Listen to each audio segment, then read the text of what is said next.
Welcome to Legends Field for another edition of high school softball on NineStar TV. Tonight, our matchup comes to you from the Hoosier Heritage Conference as the 16-3 Pendleton Heights Arabians go up against the 10-4 Greenfield-Central Cougars, along with Jim Leisure and the rest of our fantastic crew tonight on NineStar TV and the ISC Sports Network as well. I am John Herrick. Great to be with you and Jim tonight. Two teams battling it out in Hoosier Heritage Conference play, but also two teams that are going to see each other or could potentially match up against each other in the sectional round. Pendleton Heights sending out Eliza Finley, their big pitcher who's been their ace all season with a 3-to-1 strikeout to walk ratio. Yeah, obviously Coach Davis has decided that, you got to win this game if you're going to win the conference. I'm sure he feels like they have a good shot to win the conference.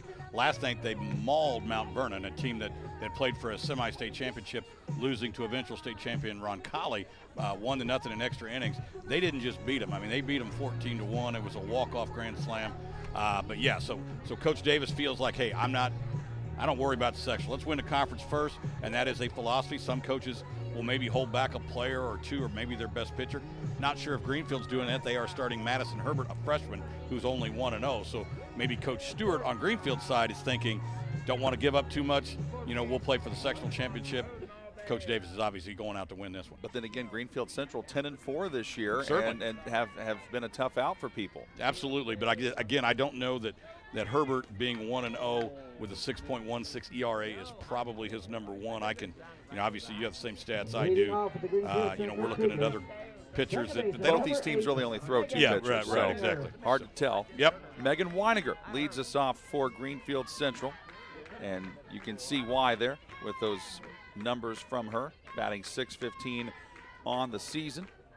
First pitch from Eliza Finley is slapped foul.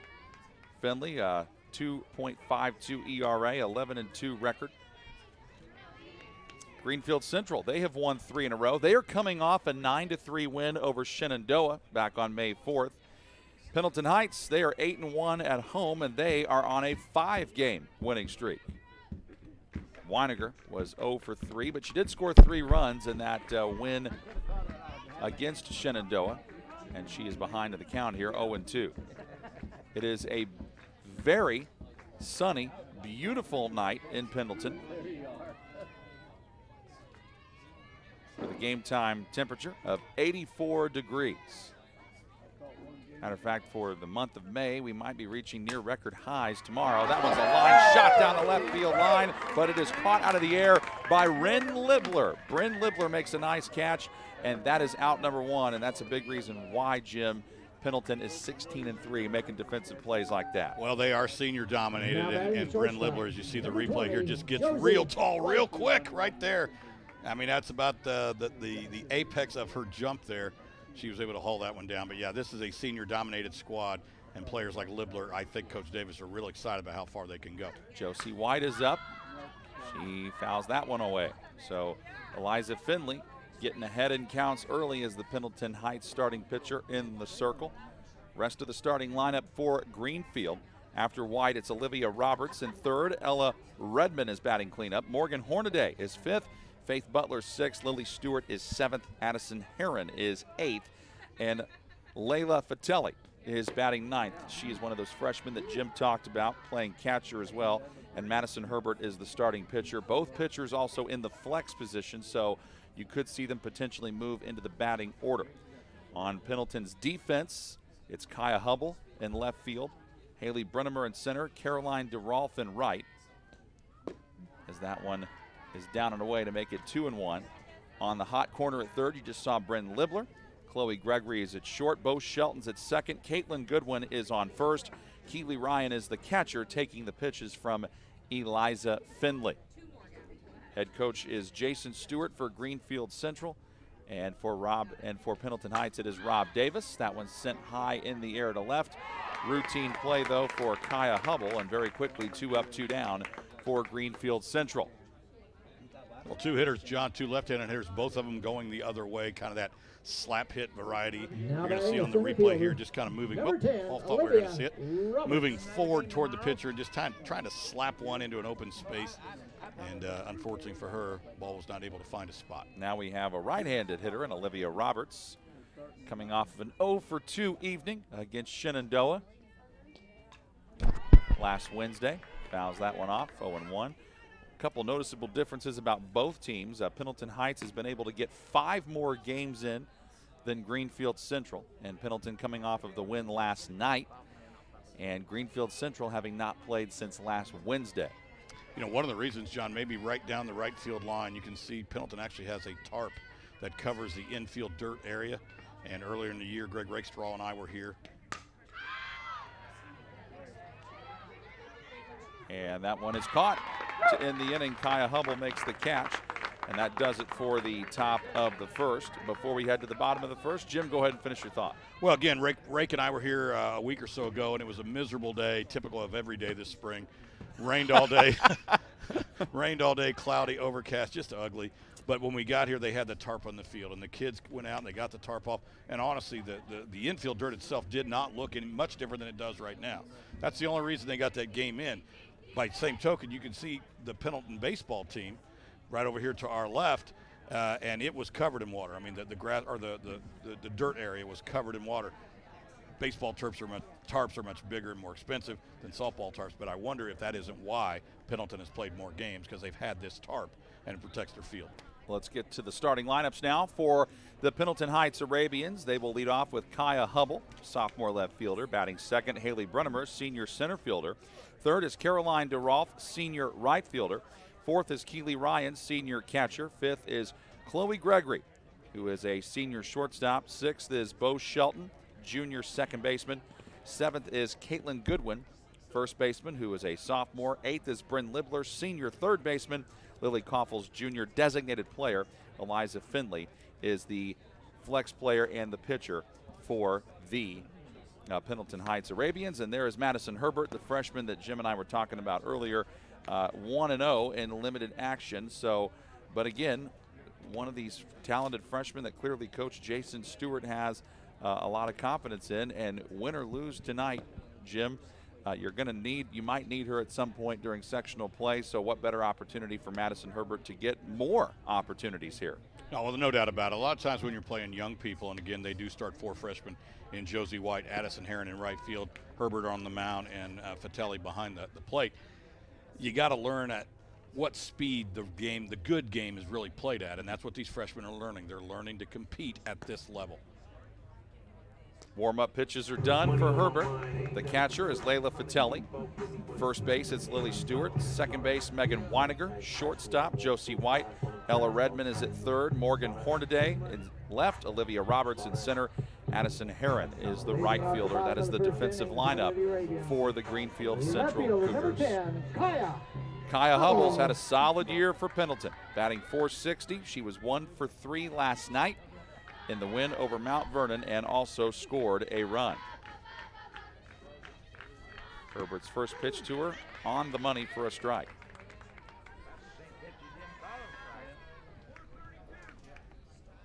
Also for Hubble this season, has scored 19 runs, third highest on the team, 23 hits, 4 driven in, also has 2 doubles. Count evens up at 1-1.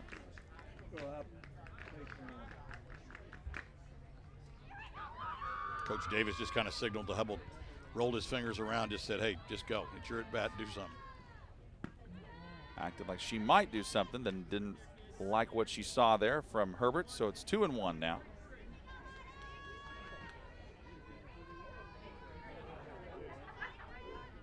Of course, conference pride on the line, too. And now it's 3-1. A couple of Greenfield-Central fans did not like the call there. I think they thought that was a strike. Too much glove movement by the catcher. I mean, it was outside. She tried to bring it in, but when the umpire sees the glove moving that much, he's not going to give it to you. Puts this one in play. White charging, can't get there. Base hit to lead off the game for Pendleton Heights. Now, there are such things, and I call them location and execution pitches, where a catcher will set up maybe slightly outside, maybe an inch or two outside the plate, and they just sit there. And then that pitcher hits that glove, no movement. A lot of times the umpire will call that a strike because it was to hit up. But when you're lunging it back inside, they're not going to give you that. Haley Brunnemer is up next. Quickly falls behind. 0-1. Brunnemer, I'm sorry, can absolutely hit some bombs here. The wind is kind of blowing out to left center a little bit. She had 2 home runs off Roncalli phenom Keegan Rothrock. Runner goes, throw down there over the head of White into center field, but a stolen base for Kaya Hubble. You know, I was wondering, John, if Coach Davis might run a little bit. You do have a freshman catcher. You see the replay here. She gets out, and the ball just kind of sails on her. She didn't really finish the throw. She kind of didn't follow through. She just kind of threw it and then rocked back. They don't run a lot. They only got about Pendleton Heights has about 16 stolen bases on the season. I guess that's the 17th. Sends that one skyward, does Brunnemer. Chasing, and it's caught by Weiniger. But now in a rundown is Hubble. Hubble in some trouble. Can she get back in time? No, she does not. Risky move there by Hubble was too far off the bag. And what looked like a potential early threat in this inning for Pendleton Heights is done. Well, so forget, outs. The replay here, this is clearly the second baseman's ball. She has the best angle. You can see the first baseman's going to have to make one of those basket Willie Mays catches. But the second baseman there, Weiniger, just fires it over. She doesn't hesitate. A lot of times kids will say, I'm going to look and see if the runner's going. She didn't look. She caught the ball, turned around and fired it. And luckily for her, Ella Redmond was right there and was able to chase her back. Caroline Derolf is up next. Really nice job by the senior there, Weininger, because, again, so many times I've seen kids catch the ball, set themselves. Hey, is she going? Oh, no, she's going. Well, it's too late now. You got to throw it, and she did. Not only does Derolf have a homer this year, she also has 32 hits, 15 driven in, 10 doubles.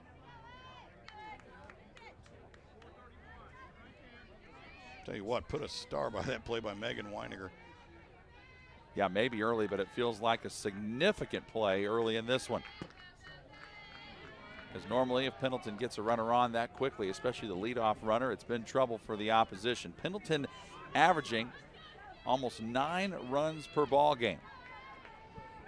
They got some hitters, man. They really do. And they have a chance in 4A. They have a chance. The 3-0. And there's a walk. 17th walk of the season issued by Madison Herbert. Puts Derolf on first. I know Keely Ryan is next. I know there's some really good teams in 4A, not to mention the defending champion Roncalli Royals, but here's a shot from last night that I think this is the grand slam home run that sent everybody home.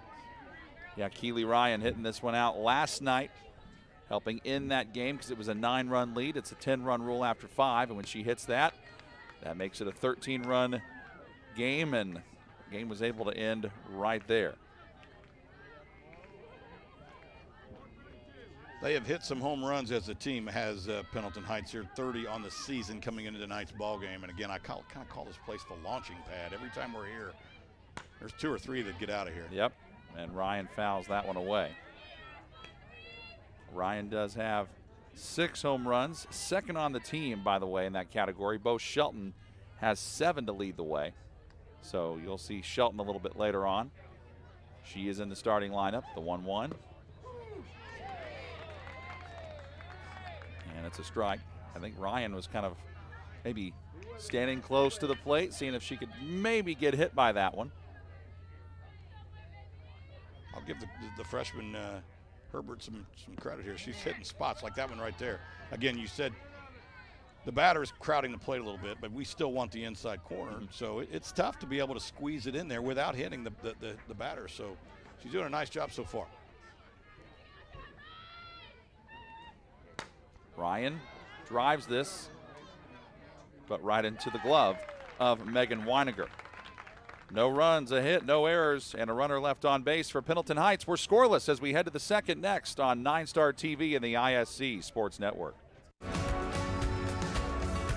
We are really heavily involved in the community, so there are multiple different volunteer opportunities that we can go and do. Volunteer time to share their time and talents with organizations that need not only monetary assistance, but just people's time to help those organizations grow and thrive.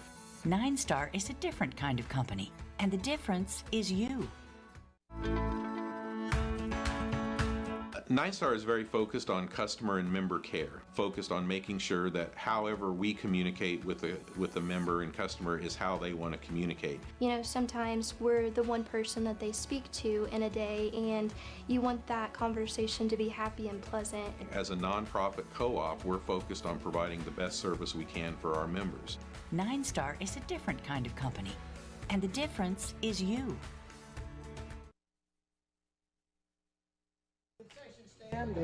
Both teams come up empty in the first inning. We head to the second on NineStar TV and the ISC Sports Network, along with Jim Leisure. I'm John Herrick on this beautiful Tuesday night for softball action. There's a look at the head coach for the Pendleton Heights Arabians, Rob Davis, in his 12th season, along with his assistant, Haley Cox.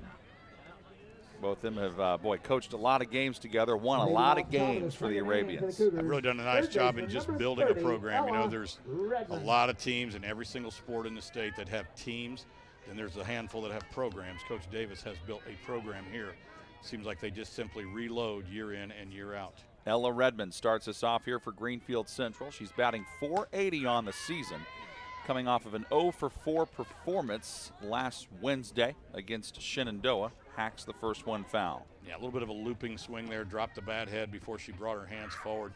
She just wants to drive the hands forward, let the bat head follow. She has 9 doubles this season, has homered twice. And again, one thing Jim and I mentioned at the start of the broadcast was the youth of Greenfield-Central, not really with Redmond. She is a senior, and I thought, you know, again, I like to watch, I know you and I both like to watch teams warm up and take infield, and felt like Redmond was definitely one of the vocal leaders there, cheering everybody on, even during the small things, which I think is a show of good senior leadership. The 1-1, good eye by her. She stays away from that one. Yeah, you're exactly right, John, and you said it's senior leadership. I mean, just because someone's in the 12th grade doesn't necessarily mean they're a good leader. And but she was, like you said, displaying a lot of those qualities, keeping everybody together, organized and focused and fired up.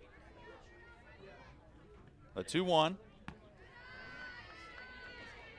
was a quick inning for Greenfield-Central back in the first. They went down 1-2-3 with basically 2 pop-outs and 2 fly-outs rather, and a pop-out to the infielder. Actually, I would call that a line-out because that was Bryn Lidler making that ridiculous catch down the third base side. The 3-1. Good at bat there by Redmond. Again, that's not something that Eliza Finley has done often. She has a 3-to-1 strikeout to walk ratio. That is just her 18th walk of the season. And that brings up Megan Hornaday, senior left fielder. And Hornaday has been on fire lately for the Cougars. She's hitting .457, and she's coming off of a 2-for-3 performance with a run scored and an RBI against Shenandoah. Clearly, Keely Ryan, the catcher for Pendleton Heights, is concerned enough to want to go up and talk to Eliza Finley in the circle. And after the brief conversation, she goes back behind home plate. And she may have been out there just saying what you just said, John. Hey, this isn't who we are. This isn't what we do. Let's get back to doing what Eliza Finley does. She missed, but not by much. Gosh, softball season every year just seems like it goes so fast, and here we are coming up on sectional time. And then June 10th and 11th be the state championships at Purdue University. 2 nights of it, Friday and Saturday. And of course, it doesn't help the aforementioned kind of very miserable spring where a lot of these conference games have gotten moved. This will be the second of 3 conference games for Pendleton this week. Cut on and missed. Certainly not the way you would schedule it if you were the AD, but when you have to get these games in because of rainouts, you don't really have a choice. You end up sometimes you see the replay there. Nice job of just driving the ball past the hitter. Hitter took her eyes off the ball. Can't hit what you can't see.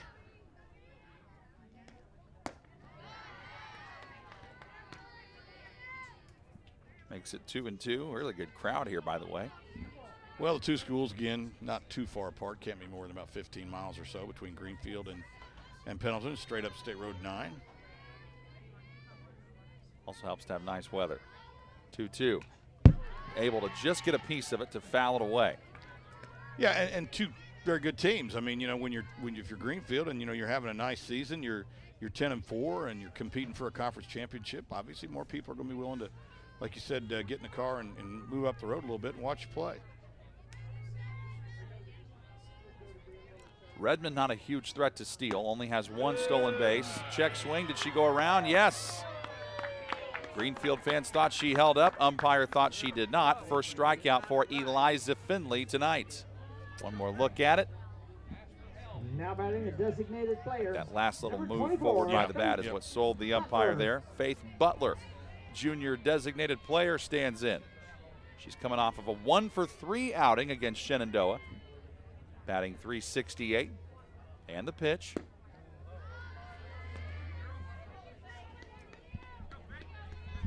Both pitchers so far, John, are doing a good job of staying on the corners or right at the bottom of the zone. Umpire not necessarily giving it to them, so again, if he's going to have a tight strike zone, both pitchers just going to have to adjust a little bit. The 1-0, fouls it off. She has scored 7 runs this year, 14 hits, 15 runs batted in, 2 doubles, and also has homered 3 times. I have noticed so far that Greenfield-Central hitters seem to be right on Finley. They're fouling a lot of pitches straight back, which means she has to change speeds. So right now they're sitting on the fastball. She's got to be able to move the ball around and change speeds a little bit, get them off balance. Cut on and missed.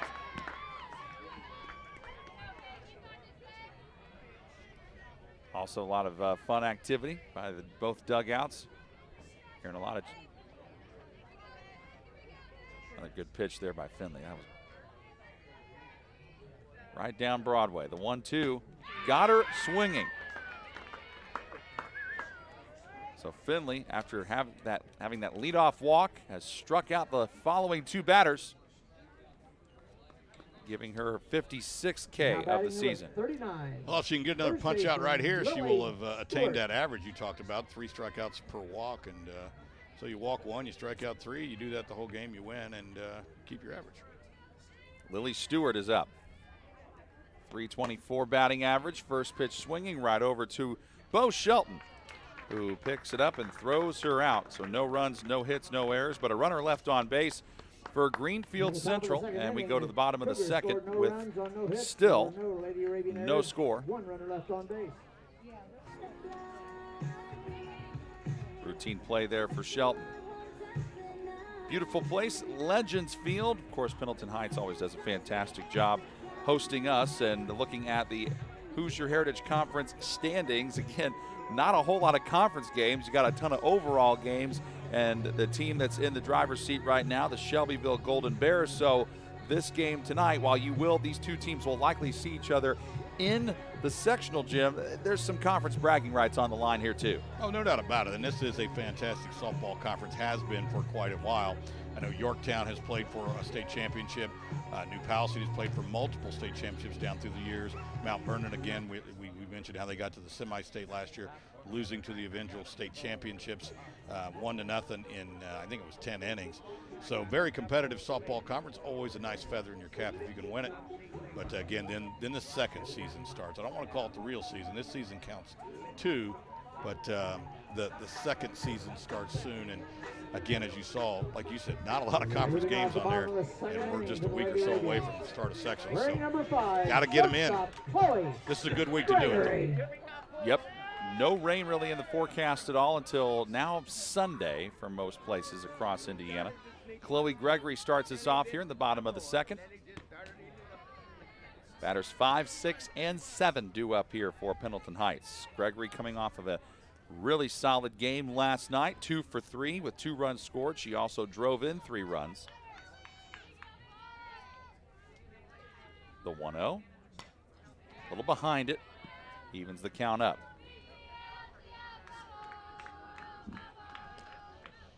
Well, this is a murderer's row lineup for Coach Rob Davis. I mean, honestly, everybody's batting over 300, 1 through 9, and you know, you got some of these guys. Well, I guess there's 1 hitter under 300, but you got a couple of them over 400 and 1 close to 5. Kind of bounced in the dirt there. Good eye by Chloe Gregory to make it 2-1. Team batting average 383. for Pendleton Heights coming into the ball game. And again, we mentioned that they have 30 home runs on the season.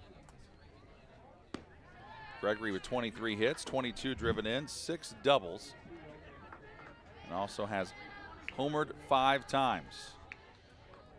John, it's nice to have friends in the crowd here. A little warm in his press box here. I saw a friend of mine down there, and I texted him and said, hey, why don't you bring me some beverages? So he did. You got friends everywhere. That's a shot into left center. Goodbye. That one is out of here. Looked like kind of a line drive shot, but like you have said, Jim, often throughout this softball season, a hitter-friendly park here at Legends Field. And a solo shot by Chloe Gregory to give the Pendleton Heights Arabians an early 1-0 lead. Yeah, John, I did not think this thing was going out when it was hit. I thought it was going to one-hop the fence, and watch this thing just continues to carry. Just gets over that yellow tubing. How about that? Another home run here at the launching pad. Now batting second baseman, number 9. Gives her 6th of the season. Shelton. Beau Shelton is next, and Beau, like I said, the team leader in home runs with 7. Maybe we might have back-to-back solo shots here. You never know. That game we did here at Pendleton between Pendleton and Roncalli, we had, I believe it was 6 combined home runs that night. Just an incredible display, and that was between both teams. Yeah, and you know, again, I've been here for a lot of games. This is a great facility, great press box. Obviously in the heart of the NineStar viewing district, so we do a lot of games here. And yeah, it just seems like there's bombs being hit out of here all the time. Of course, the field is set up kind of facing the northeast, you know, and that's generally the way the wind blows around here, so maybe that's why. I didn't really see, there has not been much of a wind either. So really, Chloe Gregory did all that on her own. And nice job here by Shelton, now ahead in the count 3-0 to Madison Herbert. So now Herbert, freshman pitcher, trying to settle herself down after that tough play there. Faith Butler, the one who has most of the pitching experience. Shelton obviously taking all the way there on 3-0. Yeah, I was a little, was curious there. Coach Davis 3-0, and Shelton is the person that does bat slightly under 300. She's batting 288 with 19 RBIs and 7 home runs. I thought he may turn her loose, but even if he had, she wouldn't have swung at that anyway.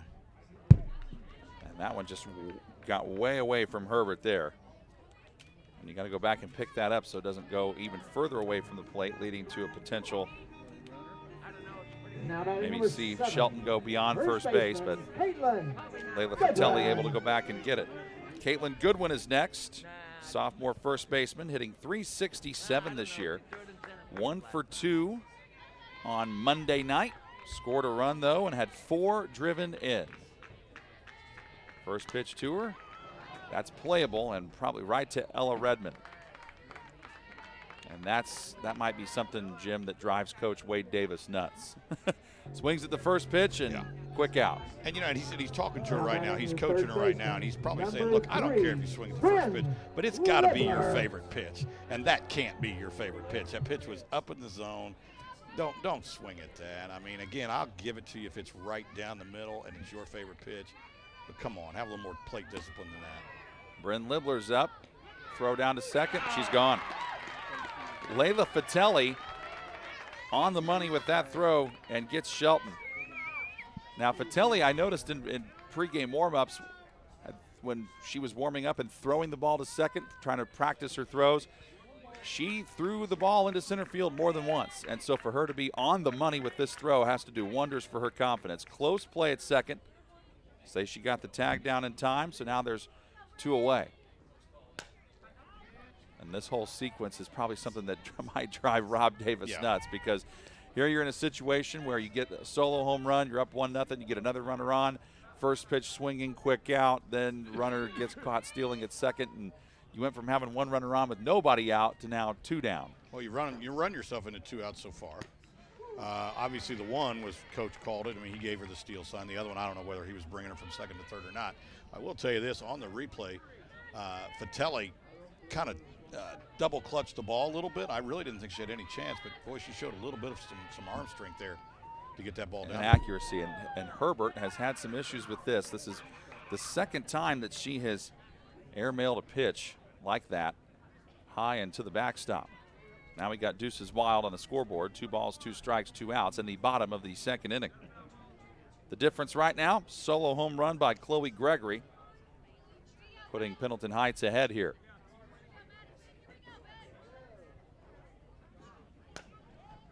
Slaps that one foul. Now Pendleton Heights coach Rob Davis wants to say something to the home plate umpire. It is a brief conversation, and we, all right, well, now they're going back. I'm not sure what he would be asking him. I mean, the strike zone hasn't been that bad. He's been a little tight, but that's been both ways. I mean, that one driven down the line, but foul again.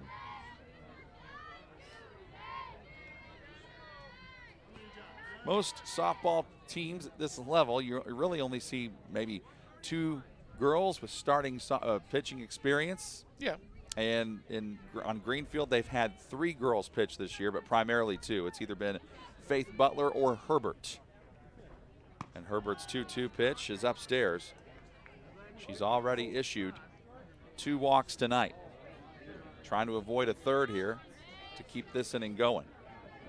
No, you're right, John, on the pitching. You know, again, if a team does have 4 or 5, it's normally young kids who are just getting mop-up duty at the end of some games. Well, I'm pretty sure that's ball 4 right there, wasn't it? No, I had 2-2. Okay, all right. Of course, my scorebook's always a mess anyway, so don't ask me. Well, your scorebook was correct on that one. Not that big of a mess, clearly. I probably need to just go out on a high note. Good night, everybody. I got one right. She drives this into shallow left. Almost a collision. In fact, there is one. But Josie White somehow makes the catch. Solid into the inning for Greenfield-Central after the solo home run to Chloe Gregory. It's 1-0 Pendleton Heights as we head to the third on NineStar TV and the ISC Sports Network. When moving into a new home, we ask ourselves questions like, who is the best internet provider in town? Well, have you considered locally owned NineStar Connect? We've become the fastest, most reliable, and dedicated fiber-to-the-home internet company in central Indiana. Our internet packages have been modified, and we are changing speeds at a more competitive price. So give us a look. Visit us at NineStarConnect.com. NineStar is a different kind of company, and the difference is you. Who knew that NineStar Connect, a local smart utility, has the fastest internet in Indiana? NineStar offers speeds up to 2 gig. That's upload and download speeds. Try getting that from any other provider. No data limits or caps on speed. The speed you pay for is the speed you get. NineStar has state-of-the-art fiber optics with a dedicated line to each house. NineStar Connect, Indiana's fastest internet. Who knew? Back here to start the third inning from Legends Field, Pendleton Heights High School. Pendleton Heights with the 1-0 lead over Greenfield-Central. The difference in the game, a Chloe Gregory solo home run, along with Jim Leisure and the rest of the fantastic crew on NineStar TV and the ISC Sports Network, led by John Painter and Bill McKenna and all of our hardworking camera operators. We're proud to be here and bring you this one from Pendleton on NineStar TV and the ISC Sports Network. Addison Heron, Layla Fatelli, and then Megan Weiniger. The players due up here for Greenfield-Central. Batters 8, 9, and 1 in the order. And Heron moves ahead in the count 1-0. She's coming off of an 0-for-3 performance last Wednesday. Did score a run in that win over Shenandoah, batting .364.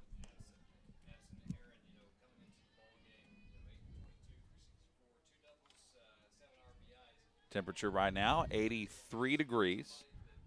Not really any wind.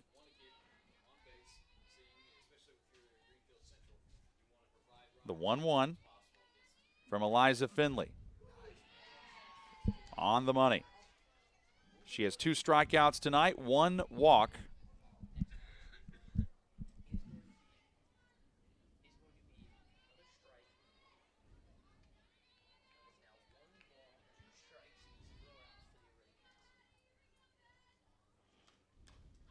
Able to stay alive. Greenfield-Central certainly a lot younger than Pendleton. 4 freshmen in the starting lineup, and Herron's one of them, Jim. Yeah, and, again, if things stay the way they are, who knows? I mean, 3 years from now, Greenfield may be the team that with 7 seniors in the lineup and the one, vying for a conference championship and sectional dominance as well. You never know. Greenfield's had some good cuts. Fouled a lot of pitches back, and I mean fouled them back hard. They're just missing. And Herron being a pest right now to Eliza Finley.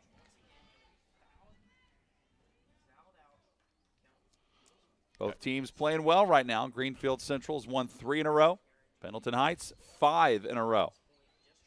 So unfortunately for one of these two teams, a winning streak coming to an end this evening. That one foul tipped into the glove of Keely Ryan for the 3rd strikeout tonight for Eliza Finley. Layla Fatelli comes up next. Really good job there by the senior catcher, Kylie Ryan, behind the plate. Always important to squeeze those if you can. You've called enough baseball and softball games in your career to know that a lot of times if they can't hold on to that foul tip, it becomes a foul ball. Next pitch, hitter gets a base hit or whatever. So always important to squeeze those foul tips if you can. And that's not easy because as Fatelli dribbles out right up the middle, and easy play for Finley. No, it's not easy at all. And again, that's experience, a good senior catcher is going to just basically soften the glove, let the hand kind of basically go a little limp here. You're going to see this ground ball. This is the ground ball equivalent of a can of corn to the outfield. Pretty easy play. Back to the top of the order with Megan Weiniger. She hit a line shot to third base back in the 1st inning. And Bryn Libler, really, I think that was more of a great play by Libler than it was, maybe a missed opportunity by Weiniger. I mean, you hit a ball that hard, you think it's going to go over the third baseman's head, and you might have an extra base hit, instead one away. Yeah, and if you're Weiniger, you just got to remind yourself, hey, listen, I'm hitting it hard. I just happen to hit it right at a person who made a great play. Don't change anything. And clearly don't change the way you're viewing the pitches, because she has had a good eye on these first 2. So up 2-0, she's looking for a pitch in a certain area. This is a great pitch to hit, but she's looking for her favorite pitch now, whether that's inner half, outer half, whatever. And if she doesn't get it, she don't swing. If she gets it, she takes a rip at it. She took a rip at it, and she just missed it. I think that ball landed near our crowd, Mike. Sounded like it. I'll tell you. One of the things that, again, I've noticed about Greenfield, that's about the 6th or 7th hitter that's just missed. I mean, they're fouling these balls straight back, and they're smoked. You got to work on some eye contact drills as far as I'm concerned. Maybe the old plastic golf balls with the broomstick, something where you're seeing the ball the last 2 feet and really making good squared-up contact. Almost like she wanted to fake a bunt try. It was sort of a – Well, she had an idea. And they called it that. They said she tried to bunt with 2 outs, and it went foul. So that is a strikeout. That is a strikeout and the end of the inning. Yeah, because see here, she does try to bunt it, and it went foul. So that is not something you see very often, but that is what happens here, and it ends up being a strikeout for Eliza Finley, her 4th one of the night, as we head to the bottom of the 3rd inning. No runs, no hits, no errors, and nobody left on base. For Pendleton Heights, they send up batters 9, 1, and 2 in this bottom of the 3rd. Lily Koffel, then we go back to the top of the order with Kaya Hubble and Haley Brunnemer. And here is a look at that 4A Sectional 9 bracket. Anderson and Muncie Central getting the bye. Pendleton Heights gets to square off with Richmond first. So, and then Greenfield-Central is playing Mount Vernon, the team that Pendleton Heights just dispatched of earlier this week on Monday. So what do you make of that bracket, Jim? Well, again, it's normally because of just, again, the proximity of these teams. It's kind of a Hoosier Heritage Conference sectional. Throw in Richmond, Anderson, and Muncie. It doesn't matter if it's basketball, baseball, softball, sometimes even football. New Palestine, a Hoosier Heritage foe and a good team. Luckily for the teams in that sectional, goes into Marion County. They play more of a Franklin Central, Roncalli, Whiteland type of sectional. So, very competitive, but it's generally the Hoosier Heritage, add Anderson, add Richmond, add Muncie Central. One gets away there from Herbert, 1-0. Of course, you know, Pendleton Heights has another matchup coming up with New Palestine. That is on May 12th, so that is on Tuesday night, or excuse me, this upcoming Thursday, so that'll be a game that we've got. That is true. That one swings and lands right in front of Morgan Hornaday for a base hit for Lily Koffel. Koffel batting .350 on the year, and that just improved that. And her assistant coach, Haley Cox, on first base, loving every minute of that. Well, you always want to see some production out of your bottom part of the lineup, the 7, 8, 9. So Coach Davis thrilled that Lily Koffel was able to get a base hit. And a strike called to Kaya Hubble, who singled, then stole a base, but then was caught in a rundown in the first inning. And again, I'm sure Coach Davis and his staff have told the ladies, all right, look, we've seen this pitcher. We're getting ready to come around for the second time. Bunt try, charging. Redmond to first, and she beat it. And that is not a good sign there for Greenfield-Central. Lily Stewart is down, and both runners move up a base. And that is tough. There might have been some contact on the Yeah, there clearly was contact, John, and I don't know if the umpire felt she beat it or the ball rolls out after the contact, so we'll see how they score it, or how he saw it, I guess. We'll get it on the replay here. Yeah, she clearly beats the throw and might have gotten part of her hand on the glove. And either way, that's not an easy thing to deal with because you're trying to make a play at first base and your arm gets twisted in an awkward way. Great camera work there on the replay, and even kind of the slow motion. Good work there, but yeah, I think she's going to be okay. And in a really neat show of sportsmanship. Yep, everybody was down on one knee. Yeah, Kaya Hubble actually comes back from second base to go over and say, hey, man, no harm, right? It's just one of those deals, just to play. Runners at second, third, nobody out nonetheless. I think it goes down as a single, and then just took the base on the I got to score a single. I mean, just. That brings up Haley Brunnemer.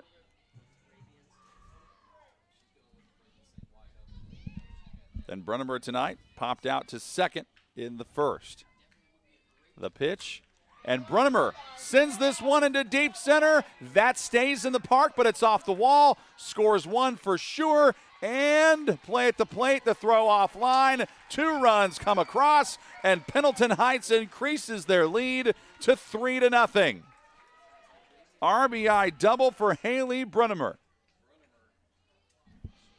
Well, we're going to see on the replay here, and if I was coaching, what I would have liked to have seen out of the runner on second base, Kaya Hubble, was maybe just take a couple more shuffle steps. I don't think there was any chance for the center fielder to get that ball. She ended up making that play at the plate a little bit closer than it needed to be. Olivia Roberts there in center for Greenfield-Central. Picks it up, makes it in, gets the ball in, and then there again, there's no play at the plate. We hesitate. And a swing and a drive to center. Nice play by Roberts in center field to make that catch as Caroline Derolf goes down.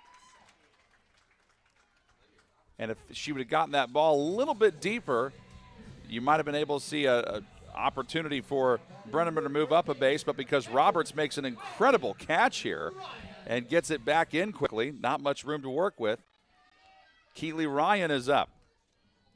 Well, John, normally I put a little star by the good defensive plays. That's the 3rd star I've given today. I don't normally get 3 in a game.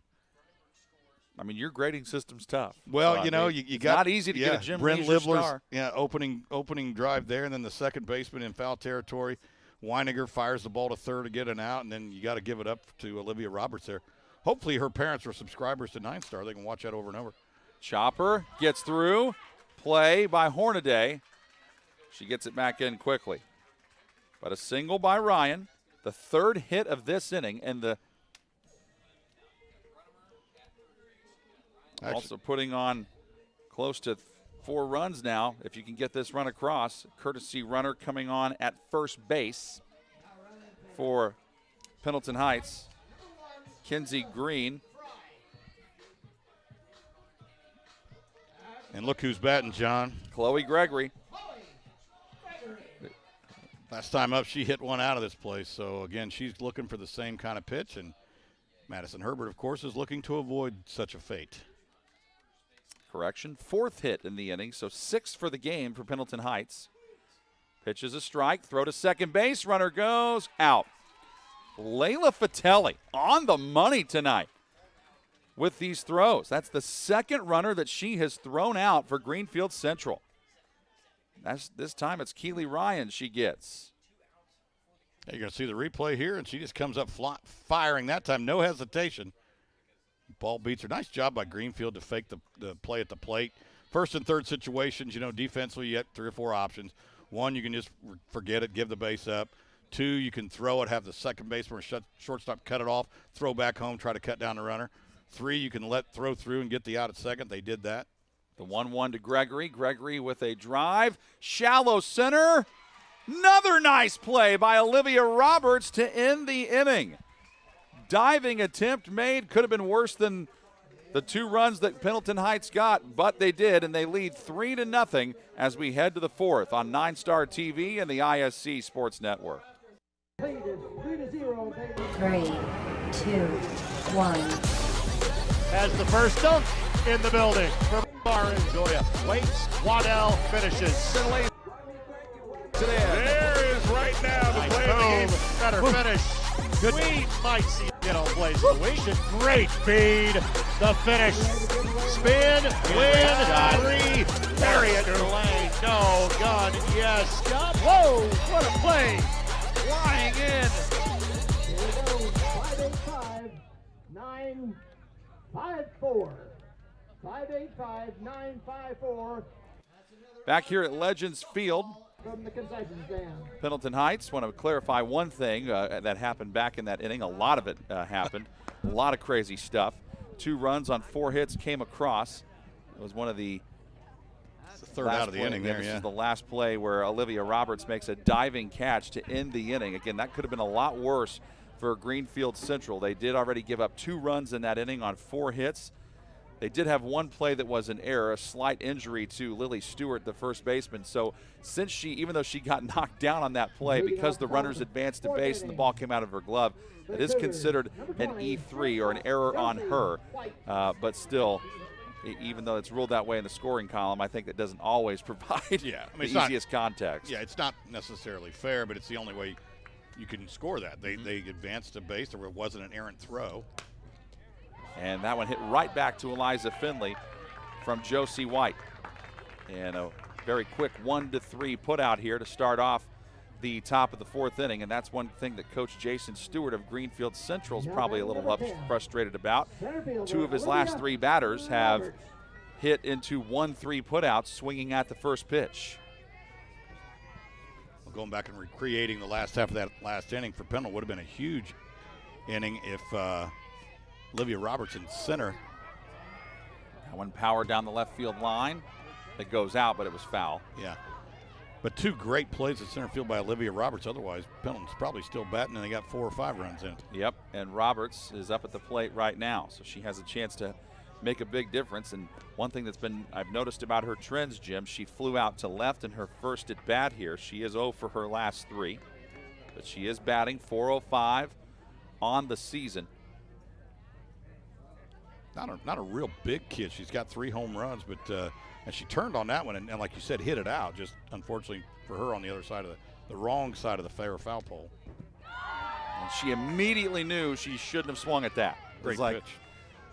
That was nasty from Eliza Finley, 0-2. Yeah, just a great changeup, and she clearly just hit the ball out of the ballpark. So she's on to you, so you change speeds.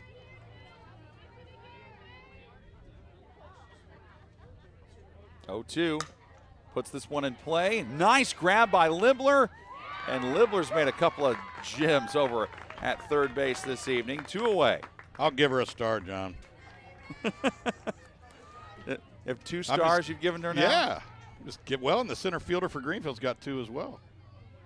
Nice play. Go as far as you can. Again, you saw the angles there. Great camera work. Had she not gotten it, the shortstop was going deeper, but at the same angle. She would have possibly had a play. Always tell your corner people, first baseman, third baseman, go get every ball you can. Ella Redmond is up. Redmond drives this into center, and that is one of the fastest innings of softball you will ever see. 3 up, 3 down, and we go to the bottom of the 4th inning. It's Pendleton Heights ahead, 3-0. I mean, Redmond did get a good piece of it, but just right to the center fielder. So for Pendleton Heights in this bottom of the 4th, they've got batters 6, 7, and 8 due up. Beau, Shelton, Caitlyn Goodwin, and Bryn Libler. Routine play there for Haley Brunemer. If you're Madison Herbert here, Jim, you know, yes, you're down 3-0. Yes, you've given up 6 runs on 3 hits, but you've also had some good moments as well. What do you try to focus on if you're her in the situation? Well, again, the biggest thing is knowing where you're at in the batting lineup. I mean, you're not facing 1, 2, 3 here. Let's see, Shelton is 1, 2, 3, 4, 5, 6. So you're looking 6, 7, 8. You're just saying, look, I'm throwing 6, 7, 8. I need to hit my spots, and I need to get out of this inning before the top of the batting order rolls through. Maybe one kid gets on, I can pitch to 9, but that's your goal. You want to be able to get out of this inning before the top of the lineup rolls back around. Because if you don't, if 2 or 3 of these young ladies get on base, now you got to face that murderer's row of Hubble, Brunnemer, Derolf, and Ryan, and you don't want that. If you want to face those guys, you want to do it when the bases are empty, not when they're juiced.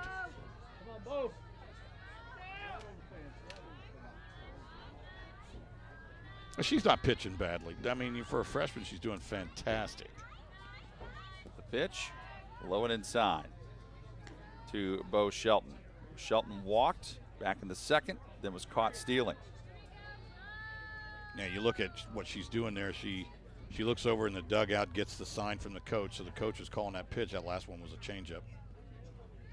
And that hit her helmet. Wow, we could hear that up here. When Herbert has kind of lost a little bit of her control, it's been high and either inside or high and outside. And Beau Shelton's like, I don't mind that. Gets me on base. Yeah, the home plate umpire looks down at her and says, are you okay? And she goes, what? What are you talking about? Yeah, I'm fine. I'm feeling great. Yeah, I'm on base here. She's like, I'm good. How are you? He's like, I'm all right. Well, let's play that. I didn't just get it. You know, I'm not the one that just got hit, though. Exactly.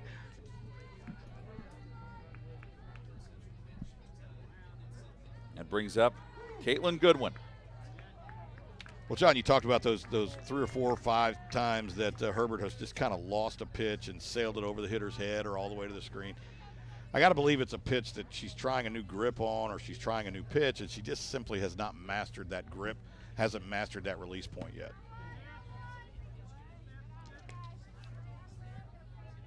One and one.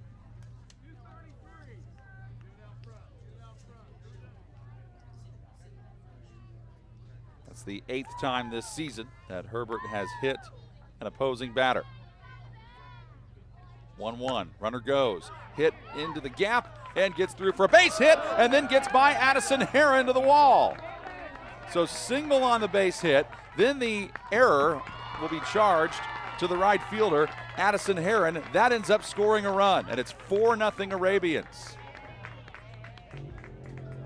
Well, one of those deals there, you see the ball get through there, and then I don't know if you're going to see the runner on second base here, but once she needs to be looking at the coach. She had already stopped. She had come to a dead stop, and it didn't matter. She scored anyway.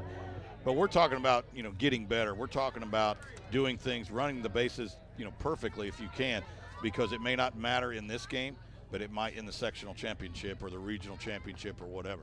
Second error of the night defensively on Greenfield-Central brings up Bryn Libler, who pops up right to Josie White over at short. First out of the inning. Well, again, you always hear me harping on as you see the replay there. Just kind of got under a little bit. Production from the bottom of your order. If you can get the 9 spot here, Lily Koffel, to knock in a run, how big is that? And then you got 1, 2, 3 coming up with just 1 out. Exact scenario that we talked about, Herbert wanting to avoid. And Lily Koffel started off the 3rd inning with that single, and that's what really began the rally for the Arabians.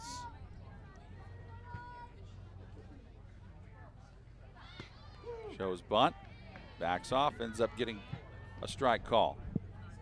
Runner on 3rd is Caitlyn Goodwin.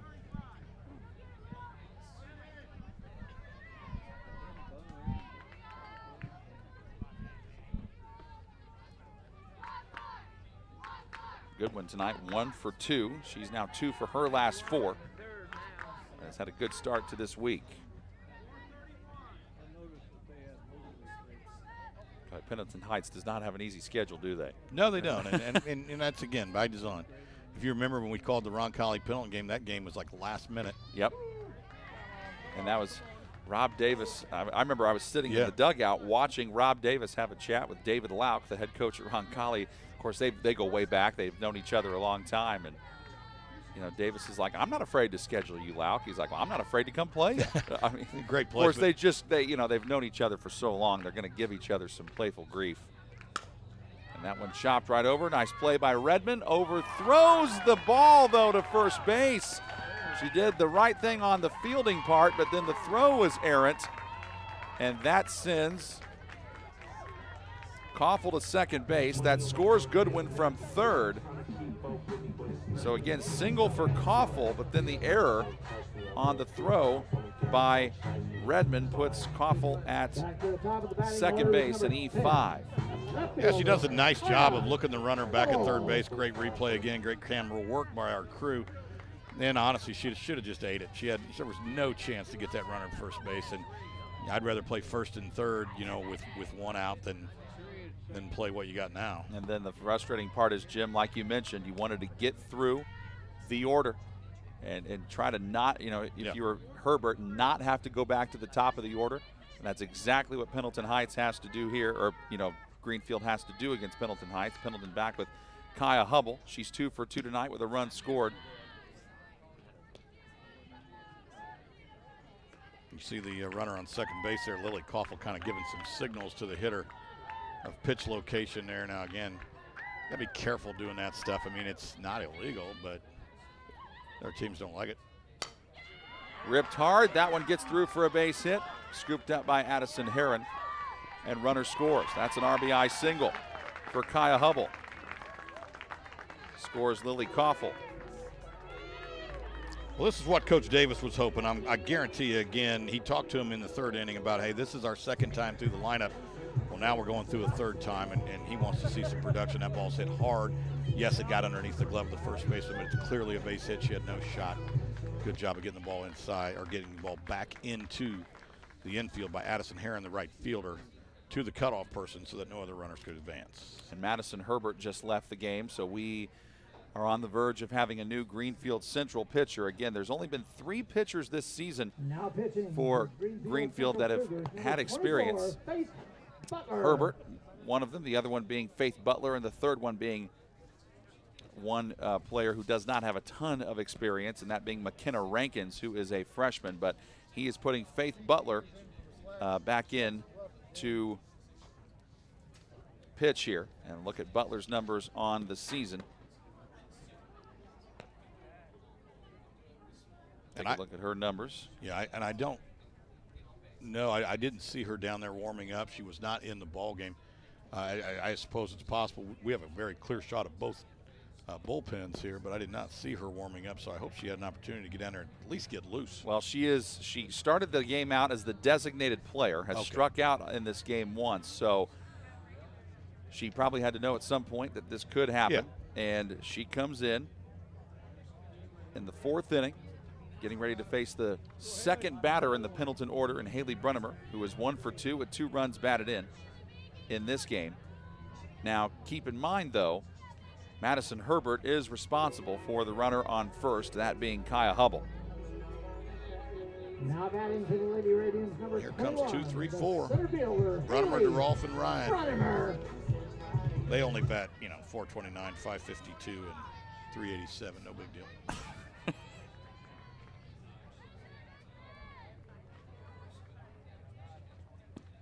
And Brunnemer nearly gets hit by that first pitch from Faith Butler.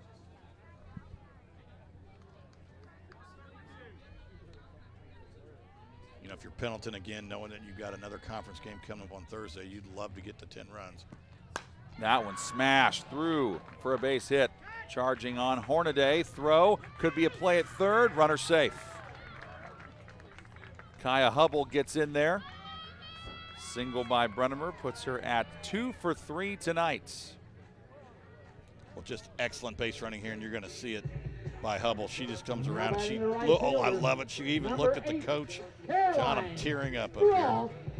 He was waving her around. Great job. But she had the play right in front of her. But just a real good job. About 15 feet before she got to second, she glanced over Coach Davis, who had the old arm going, and she hit the corner of the bag and never slowed down. If you hesitate there, you could get it. That's where you make yourself out, is when you hesitate. She hit that second base bag, the inside corner, the closest corner to third, downhill, never slowed down. The pitch on the 1-0. That is through, and this is just what Pendleton Heights has done so many times throughout the season to so many teams. Wear you down, and they can have that 1 or 2 innings with that offensive explosion, and we're seeing that here. Caroline Derolf hitting that one through for a base knock, puts runners on first and second. Keely Ryan coming up. Now running at first base, number 24, Kylie Fisher. Well, second straight inning for Pendleton with 4 base hits, and the inning's not over. Kylie Fisher comes in to run at first base now for Derolf. And Keely Ryan is up. Now keep in mind, if Pendleton Heights is able to get to 10 runs here, and they could and hold Greenfield-Central scoreless in the top of the 5th, they can end this game early via the run rule. And again, I got to believe that's at least in the back of Coach Davis's mind as they play another conference game Thursday. So why if you can? You can try to get this game over. Yeah, absolutely, and save 2 innings of pitching. Yep, save 2 innings of pitching, limit the chances for injury. Yep.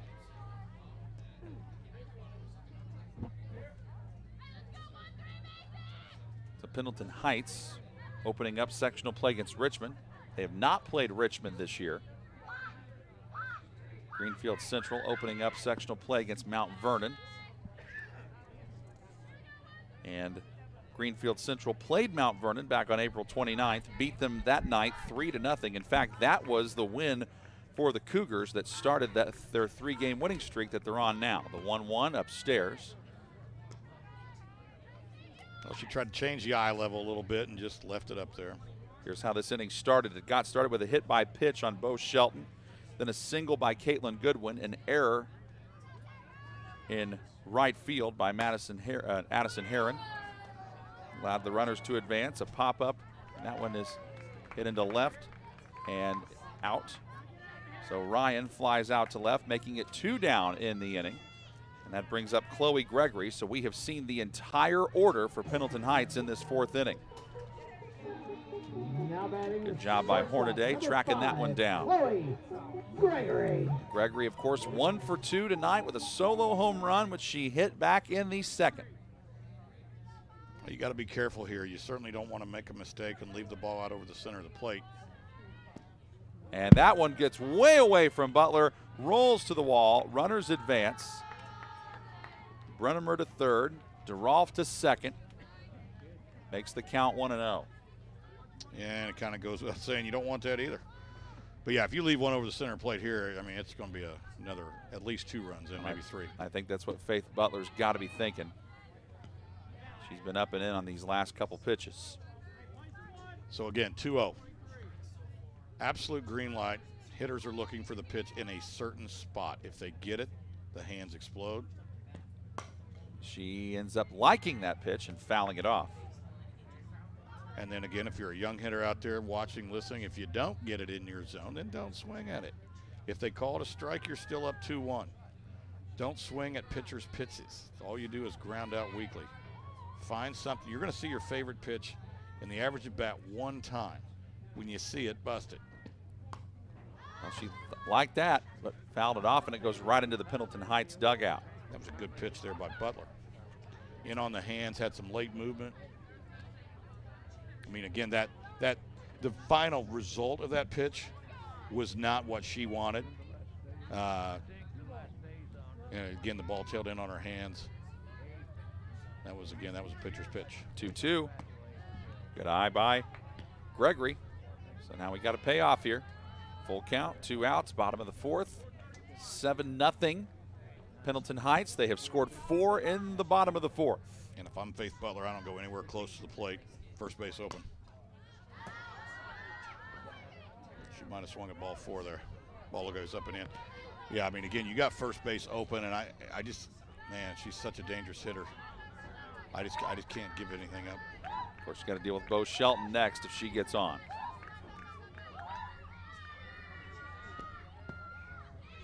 It's like she heard you, Jim. Well,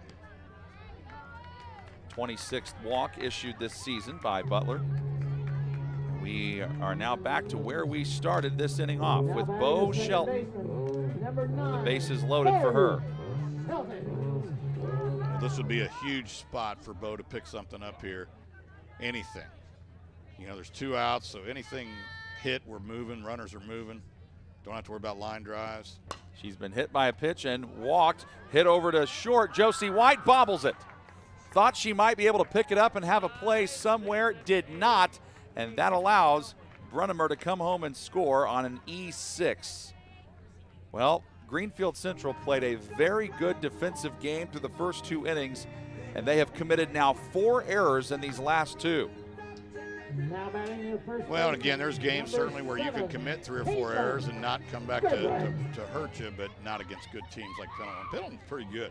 I'm telling you, John, they have a chance. So if they end up playing for a regional championship or a semi-state championship, you're going to look back and say, that guy's not as dumb as he looks. And the first pitch inside to Caitlyn Goodwin. She singled and was able to advance on an error. Later came around to score in the 4th. Caitlyn came into the ballgame batting .367, 4 long balls, 18 RBIs. She'd love to get 2 more right here. Pitch upstairs for ball 2. If you hear me scream, that's because one of the world's most giant wasps just flew in here. I see him. Just ignore him. He ain't bothering you. Well, not yet. You're not allergic, are you? Nope. Good, because nope. my CPR skills aren't what they used to be. Well, that's comforting. 3-0 here. I got to believe she's taken. I can't imagine Coach Davis. Hey, listen, at least it's not a snake. Well, I'm like Indiana Jones when it comes to snakes. I'm not a big fan of No, snakes either. thank you. I'm sure there's a reason for snakes, but I can't think of one. There is, and the reason is they can stay away from me. 3-0, ball 4. Well, an RBI the easy way. That is right. So if you're up at the plate and bases are loaded and you draw a walk, you get credit for an RBI. So Goodwin gets that, and that makes it 9-0. Bryn Libler comes up, and Libler has popped up to short both times tonight.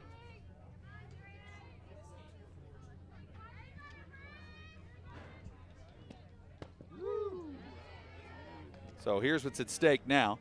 If Pendleton Heights can get a base hit here and they hold Greenfield-Central scoreless in the top of the 5th, they can end this game early. It's also that one hit up, and then Butler with an awkward throw, able to get it there. So that takes care of the bottom of this 4th, and it's 9-0. Pendleton Heights over Greenfield-Central. Back in a moment on NineStar TV and the ISC Sports Network. At NineStar Connect, our history spans back to the late 1800s, where family time, building livelihoods and neighborhoods, sharing stories of the day, and looking forward to chasing new dreams were important to all of us. Today, NineStar still values these things. That's why we have a local 24/7, 365 support center. We are still here for you, as it's been for the past 125 years. At NineStar Connect, we're a different kind of company, and the difference is you. My name is Patty Potty, and I'd like to talk to you about all those kinds of convenience products. People are flushing down the toilet, clogging up our sewer system, and causing expensive repair bills. They might flush down, but they sure don't flush out. Make sure you trash them. Don't flush them, only flush the 3 P's. Pee, poo, and paper. Toilet paper, that is. And remember, no wipes in those pipes. This important message was brought to you by NineStar Connect, your water and sewer provider. Looking at head coach Jason Stewart for Greenfield-Central. His team was hanging tough through the first couple of innings of this game, and things have just gotten away from them the last 2 innings, and it's Pendleton Heights leading 9-0. So, Jim, if you are Jason Stewart, what are you trying to tell your Greenfield-Central ball club right now? Well, again, this has obviously not turned out quite the way they wanted it to, but hats off to Coach Stewart, because I will tell you that winning varsity games in any sport is hard. Winning is hard. I mean, parents will tell you it's easy and how come we're not undefeated every year. but Hornaday. beating good teams is difficult to do. They are 10-4, so I mean that's a feather in his cap. This one not going their way, but they got to be able to find a way to maybe scratch a couple across and keep this thing alive. Batters 5, 6, and 7 due up here in this inning for Greenfield-Central. Morgan Hornaday, Faith Butler, and Lily Stewart. Faith Butler went from being the designated player to the pitcher as she had to come in and replace Madison Herbert. In that inning, we had a grand total of 6 runs scored, 5 hits. There were 3 errors and 3 runners left on base. So Pendleton Heights did leave them loaded. Hornaday is 0 for 1 tonight with a strikeout. But she is also 2 for her last 4.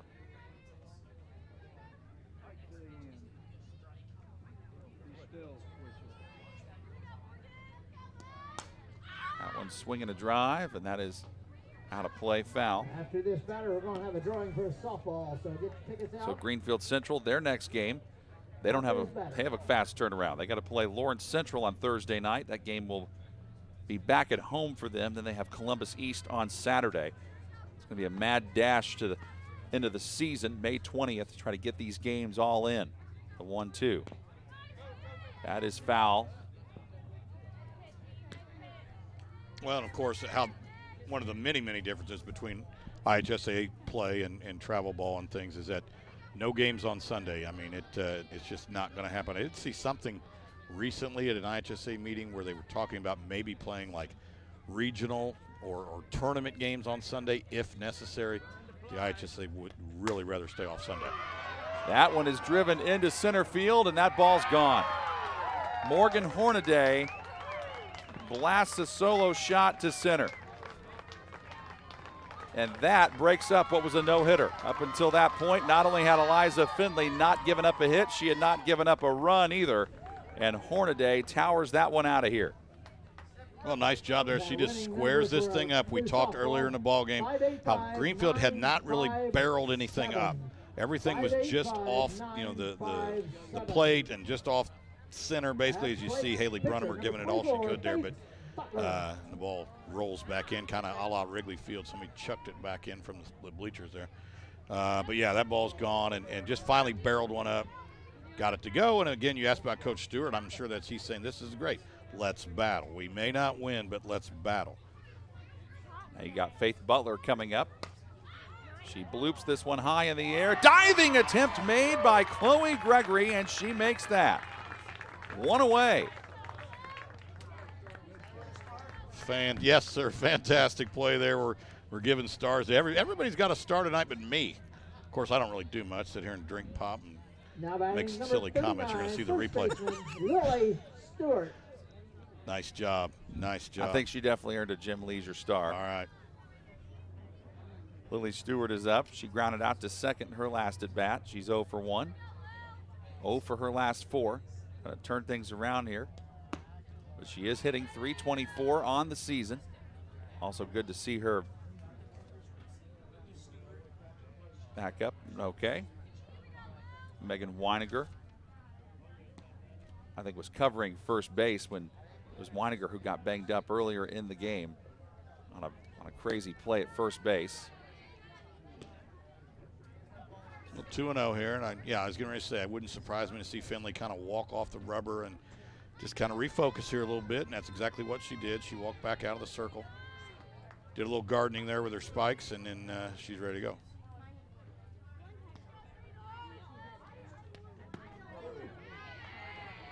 Right on the money there from Finley. Typically see a fastball on 2-0 counts, Jim? Well, again, on 9-1 leads, you might. I mean, go ahead and just let's get back to the basics. I'm up 9-1. What are you gonna do? Hit a bases empty grand slam? So, yeah, I mean, I see fastball there. 2-1. Good night tonight for Finley so far. 4 strikeouts. She does have 1 walk, and she did have a no-hitter through 4. Now I can see her changing things up here. She just blew one past her, but she had a nice cut at it. So you may want to change something, either location or height of the pitch. 2-2. Good job by Stewart battling here. Greenfield-Central as a team got their 17th home run with that blast. Pendleton Heights has hit almost twice the amount of home runs as Greenfield-Central.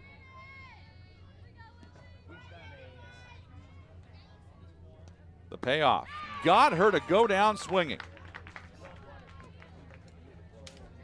You know, speaking of Finley too, John, I mean, I know she had the no-hitter, and she's got, like you said, I guess what's that, the fifth or sixth? Fifth K. Mm-hmm. But I've seen her a lot, and this is not her best stuff, but that's okay. I mean, you hear pitchers, whether it's baseball or softball, talk all the time about you gotta find a way to win even when you don't have your best stuff. Now batting for the Cougars, number 28, Ellie Ewald. Ellie Ewald is coming in to pinch hit. She's pinch hitting in the spot that Addison Herron would be hitting in. Ewald, one of the seniors on this Greenfield-Central squad, and also this season. She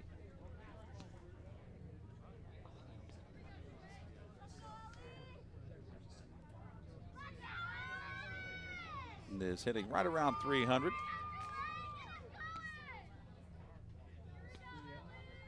First pitch to her. Almost foul tipped into the glove there, 0-1. So Pendleton Heights, by the way, they will have batters 9, 1, and 2 due up in the 5th. Lily Koffel, Kaya Hubble, and Haley Brennemer. And all of those batters have had at least 2 hits tonight. Yeah, I was going to say, honestly, I think Lily Koffel is really she's really another leadoff hitter that just happens to bat 9th. Foul. Puts it down at 0-2, and Greenfield-Central down to their last strike.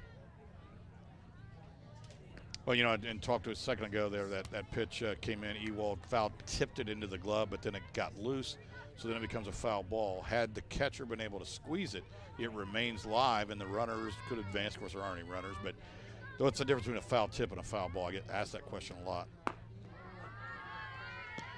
Finley, I think, tried to get her to chase one. She did not. A foul ball is a dead ball, and runners cannot advance. A foul tip remains live, and that is when it goes directly from the bat to the catcher's glove without hitting any other piece of equipment, and runners can advance. It is a live ball. 1-2. Got her to go down swinging. That is K number 6. Finley continues to deal. I think she was pretty angry, Jim, about that home run. Because, I mean, she had a fire in her eyes after that, because right after she gave up that solo home run to Morgan Hornaday, pop up to short, and then back-to-back strikeouts to end the inning. Coach Rob Davis now having a talk with the home plate umpire. We're heading to the bottom of the 5th inning. And again, you heard us mention this before, but our next broadcast on NineStar TV and the ISC Sports Network, Pendleton Heights and New Palestine coming up this Thursday. First pitch at 5:30. Of course, you can get us on YouTube at NineStar Films. That's where you can watch the live stream. Also, ISCSportsNetwork.com. NineStar Channel 9, just so many great places to watch, and that's going to be, I think, a doozy of a matchup. It always is whenever those two teams play, and it's Jim and I back at it for that one. We're excited to bring that one to you. Well, John, I do have to warn you, being a graduate of New Palestine High School, the statue of me that normally sits out in front of the school in honor of my athletic prowess is out for cleaning. So when you get into the parking lot, you will not see the statue that I've promised you in the past would be there. So don't be disappointed. You know, that's funny. You keep promising me that there's this statue, and I'm now convinced that it is a phantom statue. Well, all right. Let's just look. My family donated a lot of money, to build this thing. You thought you could pay for a statue and get it. And Al Cooper, the athletic director, just simply refuses to commission the build. So Sydney Clark, a pinch hitter, stepping in for Lily Koffel. So, okay, well, we've started to see some pinch hitters for Greenfield-Central. Might start to see that for New Palestine, Pendleton Heights. By the way, New Palestine is 13-3 coming into tonight. I believe they have a game, as do a lot of people. I was going to say, I bet everybody is playing 5 games this week because of the weather and all those rainouts. Yep, and they are playing Connorsville tonight. So it'll be interesting to see how they do in that game, because Connorsville came in tonight 17-2.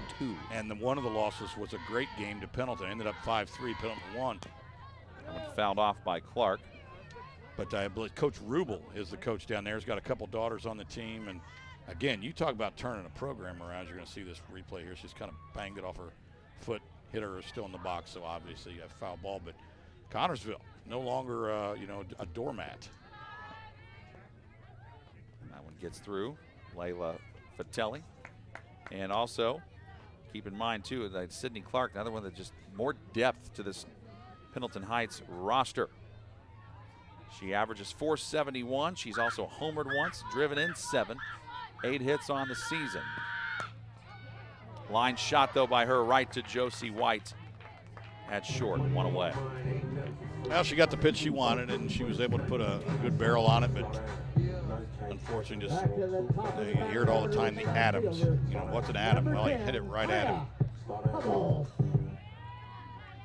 You never heard that? You never heard an Adam ball? No. That's an Adam ball.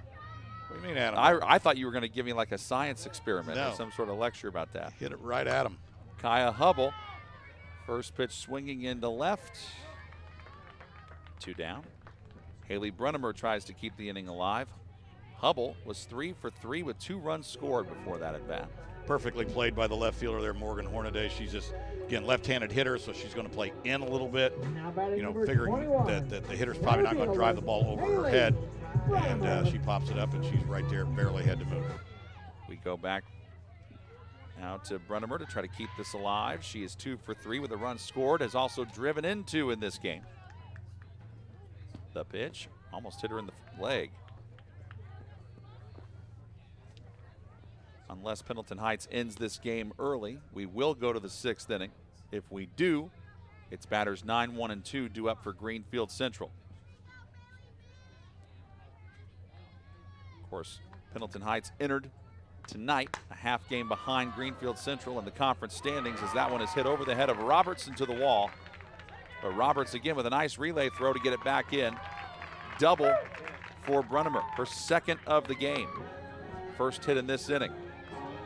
Well, this is the toughest ball for a center fielder to have. It's the line drive, and it's coming right at you, right in your living room. What are you going to do? Well, unfortunately for Greenfield, the center fielder, Olivia Roberts, who has made 2 really good plays today, decided to take 2 steps in.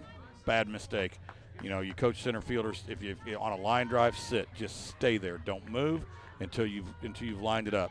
You can always come in late, and if you don't take 2 steps in, then the ball doesn't sail over your head by about a glove's length, which is what it did.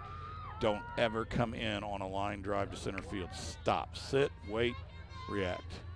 Caroline Derolf takes strike 1. She is 1 for 2 with a walk in this game. She's also driven in 1. Now she's quickly behind 0-2 in the blink of an eye. Boy, she had a big old cut there. That was one of those deals where, and hitters do it all the time, where they're like, okay, if you let go of it anywhere near the plate, I'm swinging. I don't care where it is. That time I think she made up her mind she was taking the whole way and did. Well, and Butler decided to throw a little change up there because, again, she had that big Ruthian cut. And she's like, okay, you want to swing at something? Swing at this thing.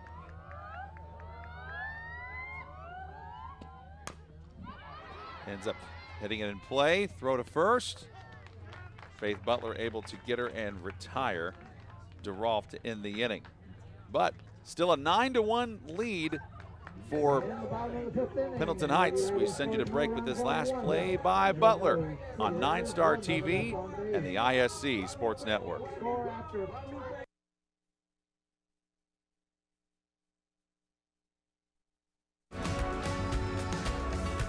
We are really heavily involved in the community, so there are multiple different volunteer opportunities that we can go and do. Volunteer time to share their time and talents with organizations that need not only monetary assistance, but just people's time to help those organizations grow and thrive. NineStar is a different kind of company, and the difference is you. NineStar is very focused on customer and member care, focused on making sure that however we communicate with the member and customer is how they want to communicate. You know, sometimes we're the one person that they speak to in a day, and you want that conversation to be happy and pleasant. As a nonprofit co-op, we're focused on providing the best service we can for our members. NineStar is a different kind of company, And the difference is you. Been all Pendleton Heights really since about the third inning. That's when they increased their lead to 3-0. And then the big difference in the game right now is the 6-run fourth inning where Pendleton Heights opened it up, made it 9-0 before a solo home run by Morgan Hornaday for Greenfield-Central in the fifth, put us at 9-1. So Greenfield-Central really up against it. They're running out of time, down to 6 outs in this one. Layla Fatelli is up, and Layla, you knew she was probably going to do a little more taking on this at bat, because in her first at bat tonight, she swung on the first pitch and grounded right back to Eliza Finley, who threw her out at first. Fatelli, a freshman catcher, hitting 188 on the season. Batting ninth in the order. That one hit foul and back to the net, evening the count up.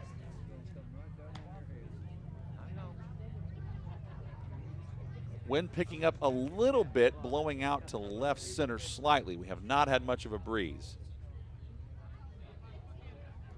We have had a couple home runs, though. Yeah, I did get a little bit of a late start here, but the sun is still very, very bright. No need for the lights, although they do have it at this really, really fantastic facility. 1-1. Got her to cut on and miss.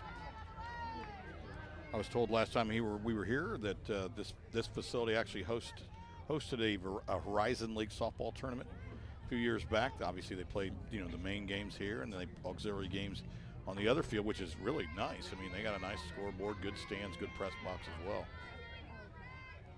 The 1-2 ends up bouncing its way to home plate. Yeah, our mutual friend Greg Rakestraw and I will be calling the Horizon League softball tournament, which is actually in Youngstown, Ohio, but we're going to be doing that remotely from the Tupelo Raycom studios in Indianapolis. Isn't that crazy how technology is? Well, it is what it is. And one of the things that COVID taught broadcasting, I guess, is that you can broadcast remotely just about anything now. In the old days, you always thought you had to be in the building, but COVID proved that wasn't true. And now I think a lot of leagues and different broadcast companies are taking advantage of the not paying travel costs and hotel fees and all that other stuff and doing things remotely. Good, bad, I don't know, but that's the world we live in. That's reality, yep.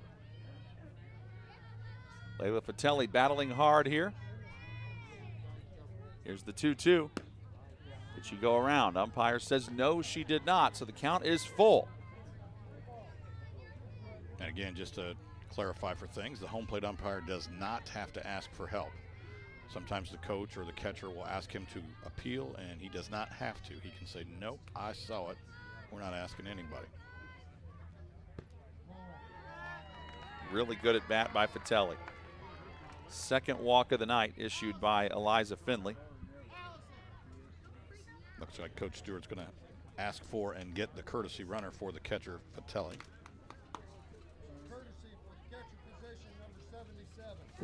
They bring in Alyssa Greenwald. Or might be somebody wearing a different jersey. Well, 77 on my roster, just like yours, John. Now, again, 77 sounds like one of those spring training numbers. That guy that's never going to make the club. I'll look on my phone. Are you looking it up as well? Yeah, let's see. It might be different on the lineup that we got here.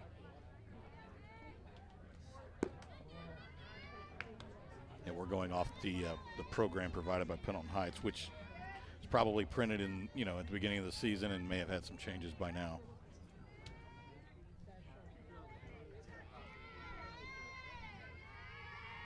Back at the top of the order with Megan Weiniger, who's 0 for 2. Like almost an excuse me swing there into left. Kaya Hubble makes the grab. One away. Well, I mean, that's just her style of hitting. She's one of those slap hitters, left-hander, but does like to go the other way. She kind of runs forward, as you saw there on the replay. And again, she's just trying to slap something, obviously not put it in the air like that. First play of the game was when she tried to hit a line drive over Bryn Libler's head, and Libler made that fine catch. Josie White is up.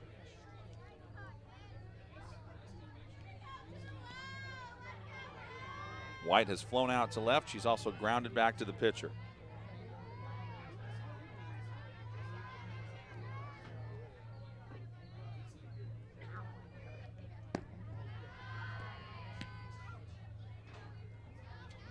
remaining games of the season for Pendleton Heights.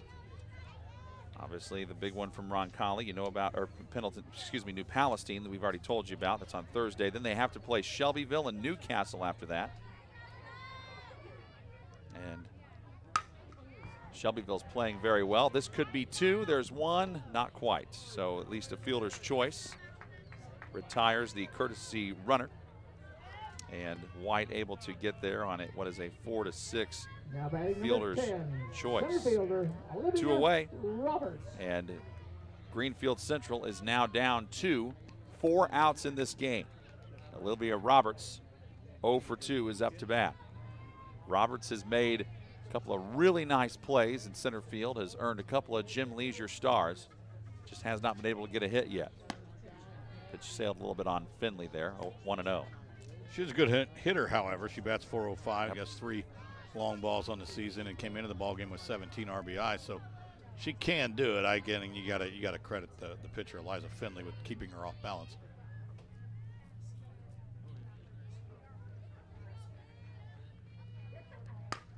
She rips it hard into left, but that is tailing foul.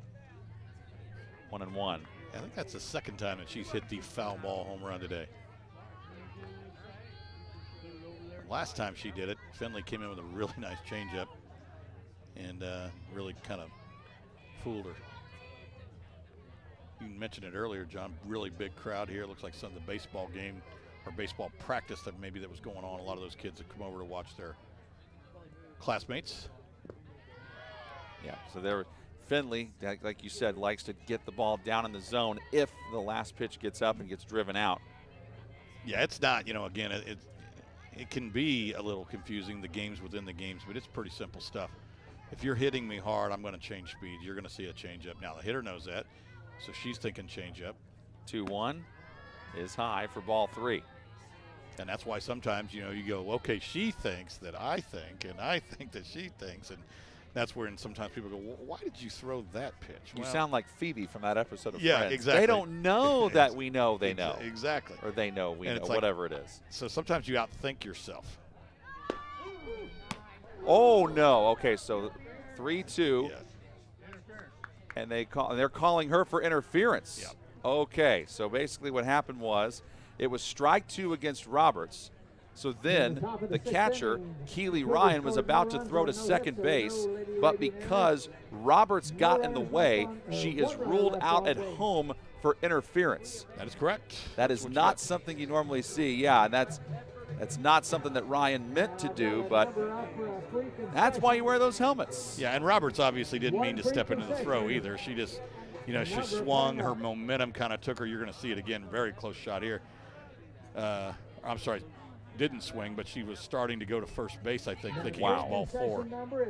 Yeah, I mean, honestly, in today's world of concussions, that she'll probably have to go through some sort of protocol because that was an absolute shot.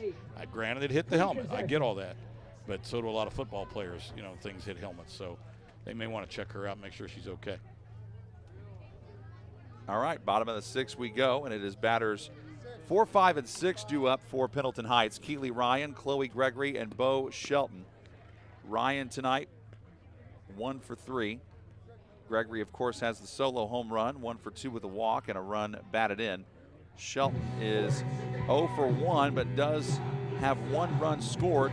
She's also been hit by a pitch and drawn a walk. So that's what Faith Butler, the relief pitcher rather, is up in.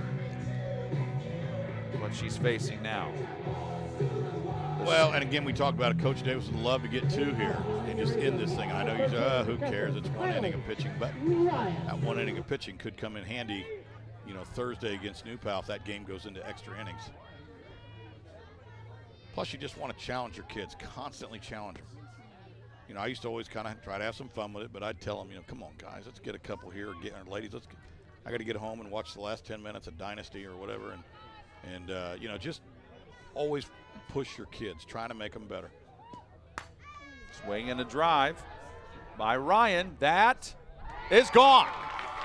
Well, Ryan hit the grand slam shot to end the game Monday night. She hits a solo home run here this time, and that makes it 10-1 Arabians. Well, she is obviously seeing the ball well. And again, it doesn't matter if it's baseball or softball.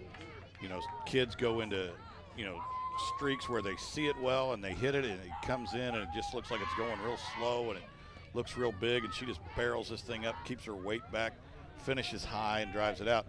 And then there's times when you're just not seeing it well, and for whatever reason, the things that you were doing earlier in the season that allowed you to have success have gotten away from you. Right now she's in a zone, and I don't know if New Palestine's coaches are, you know, sent a representative, maybe a freshman coach or somebody up here to scout this game and the game last night, but if they didn't, they should have, because there's information there to be had, and that is don't pitch to Kylie Ryan. Of course, the problem is if you don't pitch to her, you got to deal with Chloe Gregory. Again, yeah, it is really, truly a murderer's row of the lineup for Coach Davis. Count evens up 1-1.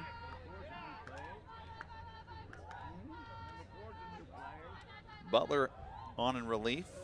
Madison Herbert pitched 3 1/3 innings, gave up 6 runs, 4 of which were earned, did not have a strikeout, and had 2 walks. Ball just came in just over the top of the zone and maybe dropped down a little bit by the time it got to the catcher, but it did not cross the plate in the zone. The 2-1. Got it, jammed her a little bit, but she was able to foul it off. So Pendleton Heights, if they are able to score 1 run here, we end the game via the run rule. If they do not, then we go to the top of the 7th, and then it's Greenfield-Central's last chance there. 2-2. Gregory stays alive and fouls it away back to over where her teammates are at the dugout. Well, Gregory's got 5 long balls on the season, and again, she would love to walk this off with her 6 if she could. Actually 6, she got 1 in the first. Yep. If she hits 1 out, she'd be the 3rd member of the team with 7, and that stays in, but it's ripped over the head of Hornaday. Stand up double though for Chloe Gregory. 4 for 6. That's Chloe Gregory in the last 2 games. Well, nice job of hitting again, just squaring it up.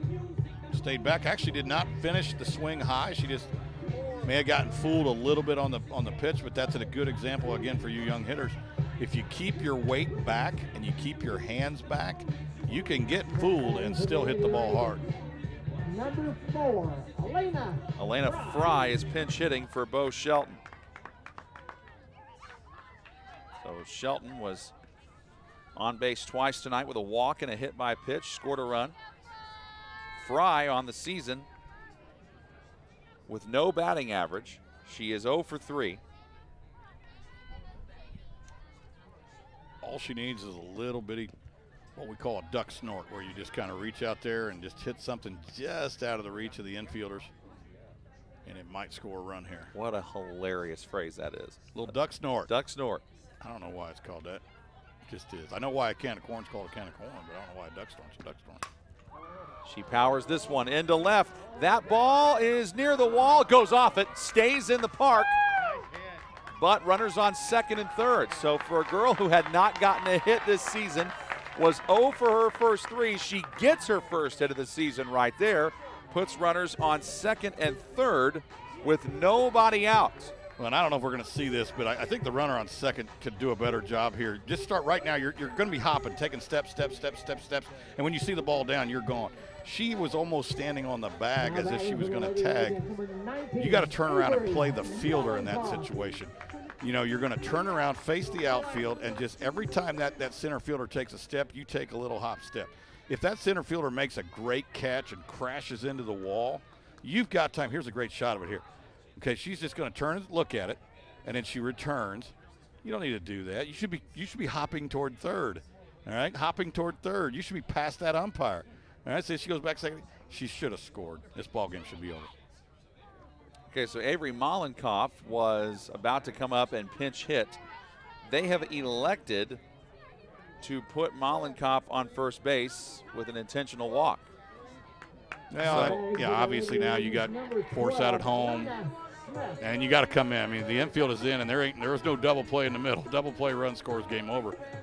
So Greenfield does. I've even seen some teams bring an outfielder in and have them stand over 2nd base. Elena Smith is now up to bat, pinch hitting in the spot that Bryn Libler was at. Smith hitting .300 this season with 2 runs batted in, 3 hits. So bases loaded, nobody outs here for Pendleton. And Smith takes a called strike. Again, there's nothing. Anything into the outfield scores a run because you're going to tag up on third. I'm surprised that Greenfield does not bring that 5th infielder in. Why not? What do you got to lose? Just misses. All right, well, he called a delayed strike. Now you got 2 he waited a strikes while on. before he put that fist up. Yeah, I even looked. I waited, and then I went to score my book, and it wasn't until you said it. That one in the air could be a potential sac fly territory. Caught by Roberts. Roberts with a nice throw to home plate. It is not in time. The run scores. It is 11-1, and the Pendleton Heights Arabians extend their winning streak to 6 games as they end this one early via the run rule. They are now 9-1 at home, 17-3 on the season, and get ready for a big conference showdown against New Palestine on Thursday. Here's one last look at it from Elena Smith. And Olivia Roberts made a nice play. She's made several out there defensively tonight, but she wasn't going to be able to beat that throw in time. No, the runner was just too fast at third, and that was, again, just not going to happen. So congratulations to Coach Davis and his squad, Coach Stewart and his team. Honestly, again, a lot of times you can always say, boy, if we could just eliminate 1 inning. They give up the 6 runs in that 4th inning, I believe it was. And, and that's what you got to do. You got to go tell your girls, look, ladies, we didn't play that badly. We had a horrible inning. And then you break down that inning and you identify all the reasons why you lose, that inning, and you fix them. And then you get better. And that's how it works. And they had 4 errors in the game. I mean, that's Greenfield-Central's 10-5 with the loss, so they have not been a team that's been bad defensively, but tonight they just had some uncharacteristic errors, and when you commit 4 of them in a game, hard to beat anybody, especially a really good team like Pendleton Heights, who is now 17-3 on the year. Jim, your final thoughts on this one? Well, again, this one's done, and for both squads, and really looking forward to Thursday. I know that Coach Davis and his 7 seniors have probably had more than their share of New Palestine softball in the last few years, and they would love to go down there and get some payback. So that's should be a fantastic game, John. Really looking forward to it. And New Palestine entered the night at 13-3, so you're looking at 2 teams well over double digits in terms of being over 500, and 2 of the best teams in the Hoosier Heritage Conference. So it should be very interesting to see what we've got coming up on Thursday night as Coach Rob Davis addresses his team after their 11-1 win. Big thanks to John Painter, Bill McKenna, and our entire crew. For my partner, Jim Leisure, I'm John Herrick saying so long from Legends Field in Pendleton. You've been watching high school softball on NineStar TV and the ISC Sports Network.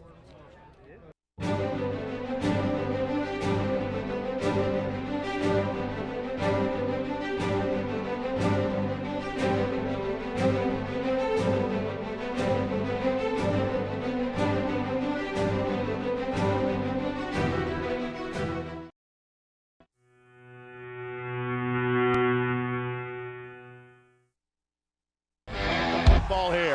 Harris scores with 19 seconds left. Fake players, big boy. I'm telling you right now, that's awesome. I love it. Here's the finish. You get a layup taken and an and 1. Fly ball. Out of here.